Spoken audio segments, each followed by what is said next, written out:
Hi, I'm Rosie. Welcome to my podcast called Yoga Pose. I'm Yoga Pose. My family used to call me Rosie Pose.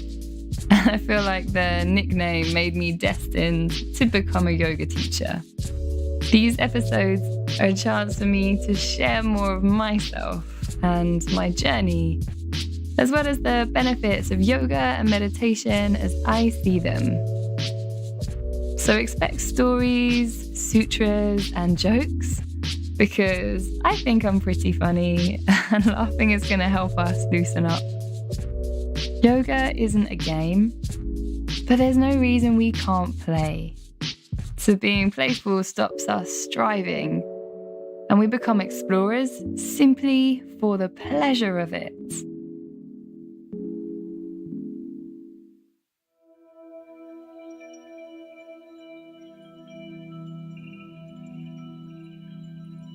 This Yoga Pose episode is called If You Can Keep Your Head.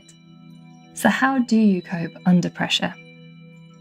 High pressure situations, when not met with the proper skill set, lead to poor work output, high levels of burnout, staff turnover, low job satisfaction, and the potential for poor mental health.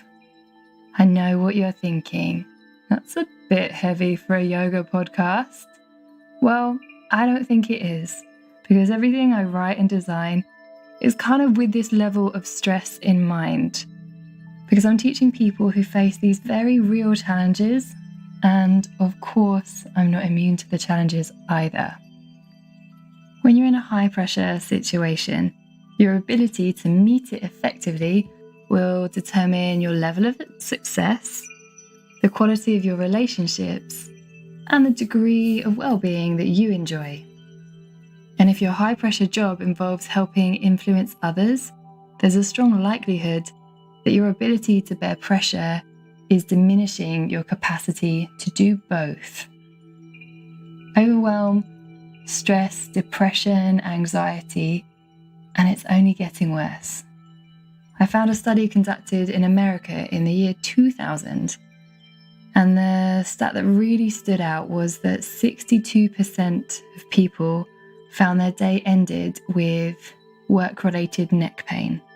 44% of people reported stressed out eyes, and 38% report difficulty in sleeping, all due to stress. It's depressing, but this is the stuff that I'm most interested in, because this is what people are bringing to the classes and workshops and retreats that I teach. The study was conducted 19 years ago. 19 years. And without getting too depressed, things have got a lot worse. We know there are higher levels of stress, anxiety, depression, overwhelm, and burnout. So what do we do with all of this? I can assure you the answer isn't to jack it all in like I did and become a yoga teacher, because there is a lot of stress in teaching. It's basically like doing a presentation every time you step on the mat, and then you've got to run social media accounts and think about all your marketing. So there's plenty to feel stressed and overwhelmed about teaching yoga. So I'm not advocating that is the response, but what I have found is actually I'm one of these creatures that survives best, or I thrive in stressful situations. And I was reading a book at the end of last year about human amphipods. I don't know if I'm saying that right. It's spelled AMPHIPODS, amphipods. Anyway, these creatures, they thrive under stress, and I think I'm one of those.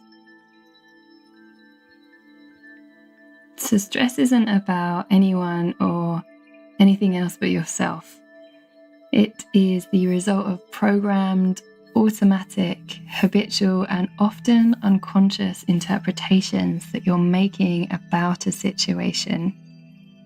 It's a bold statement, but we can consider how stress can be an illusion. Stress has been labelled as something purely negative. But it's stress actually that led me to this point. Had the charity sector not been so stressful and unhealthy, I wouldn't have left. I had no backup plan, so there's a huge amount of stress for me to make my yoga business work because the bills didn't stop. And for all the stress that setting up and running a yoga business has caused me, the thought of going back to that charity sector stresses me out way more. So you can see in this example that stress here is actually super motivating. I wanted to explain a bit more about these human amphipods. The pronunciation isn't getting any better, is it? And I'm going to read a little bit from this book. The book gives an example of a guy called Wild Bill who worked in one of the newly liberated prisoner camps in Germany just after World War II. And it became obvious to this character called George and the other soldiers that Wild Bill had not been in this camp very long. His posture was erect and his eyes were bright, and he had high levels of energy. Wild Bill was fluent in English, French, German and Russian, as well as Polish, and he became the unofficial camp translator. He helped George and the other soldiers for 15 or 16 hours a day with the release paperwork without showing any signs of weariness. And while everyone else was fatigued, Bill would say, "These people have waited all day for our help." And the camp had inmates from nationalities that hated one another almost as much as they hated the Germans. Yet Wild Bill was liked by all of them and was chosen to help mediate their disputes. Over the weeks they worked together on liberating the camp, Bill became the greatest asset. So we can ponder, how Wild Bill had become such an unusual man who had managed not just to survive in the concentration camp, but to thrive in it.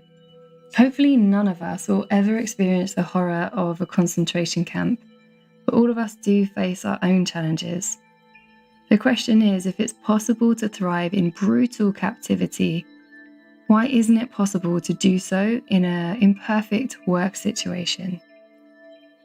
Okay, granted, our system is broken. We've created a world in which success has been redefined to mean making money at the expense of well-being. Wisdom demands that we evaluate our situations and choose those that best serve our greater needs. We want to be balancing our need for money with our need for personal satisfaction, healthy relationships, a feeling of accomplishment, and a sense of well-being. It's about making a contribution to the world. That's the kind of stress we're looking for. I'm going to wrap this up now by slightly changing one or two words of Rudyard Kipling's poem, If.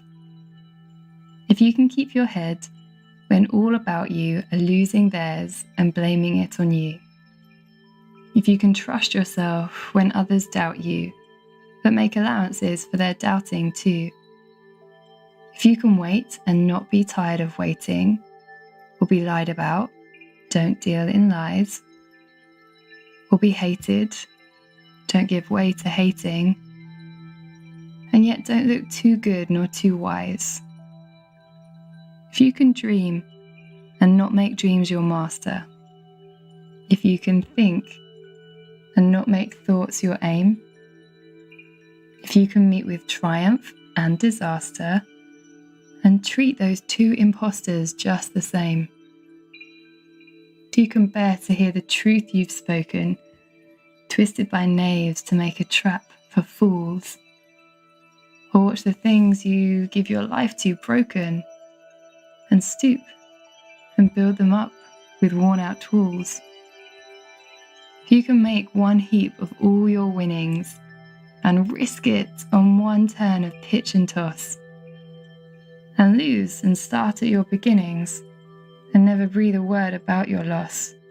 If you can force your heart and nerve and sinew to serve your turn long after they're gone, and so hold on when there is nothing in you except the will which says, hold on. If you can talk with crowds and keep your virtue, or walk with kings nor lose a common touch.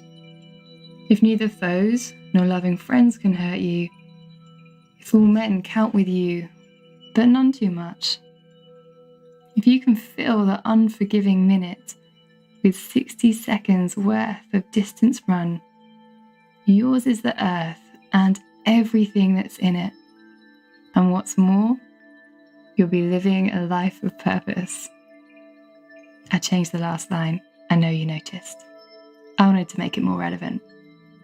I'm going to leave you now with a question I ask people who apply to be mentored by me. How can I excel in my stressful livelihood whilst maintaining a state of inner peace? Good luck with that. Thank you so much for listening to Yoga Pose.